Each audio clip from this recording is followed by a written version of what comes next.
Hello guys, നമുക്കൊരു കോവയ്ക്ക് തോരൻ വെച്ചാലോ?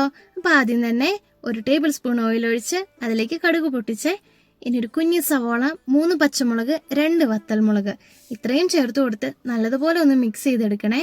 സവോളയുടെ കളറെല്ലാം ചേഞ്ചായി ഒരു ഗോൾഡൻ കളർ ആവുമ്പോഴേക്കും വേണം നമ്മൾ റെഡിയാക്കി വെച്ചിട്ടുള്ള കോവയ്ക്ക ചേർത്ത് കൊടുക്കാൻ.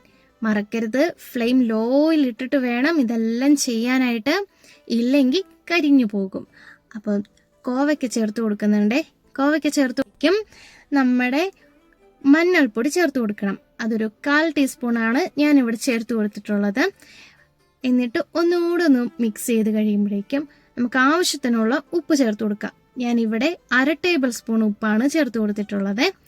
ഇനി എന്നിട്ടൊന്ന് മിക്സ് ചെയ്തിട്ട് 1/2 കപ്പ് തേങ്ങ നമുക്ക് ചേർത്ത് കൊടുക്കാം. തേങ്ങ ചേർത്ത് കൊടുത്ത് നല്ലതുപോലെ ഒന്ന് മിക്സ് ചെയ്ത് വെക്കണേ. തോരന് തേങ്ങ മസ്റ്റാണല്ലോ, അപ്പോൾ തേങ്ങ ചേർക്കാൻ മറക്കരുത്. തേങ്ങയൊക്കെ ചേർത്ത് കൊടുത്ത് ഇതുപോലെ ഒന്ന് സെറ്റാക്കിയിട്ട് അടച്ച് വെച്ച് വേവിക്കുക. ഇടയ്ക്ക് ഒരു 3 മിനിറ്റ് കൂടുമ്പോൾ ഒന്ന് ഇളക്കി കൊടുത്ത് പിന്നെയും അടച്ച് വെച്ച് വേവിച്ചെടുക്കണം. അങ്ങനെ ഒരു 3-4 തവണ ഞാൻ അങ്ങനെ തുറന്ന് ഇളക്കി കൊടുത്ത് വേവിച്ചെടുത്തേ.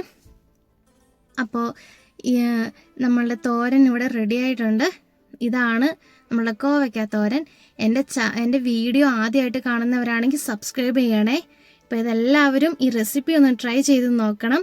അപ്പോൾ അത്രയേ ഉള്ളൂ. Bye bye.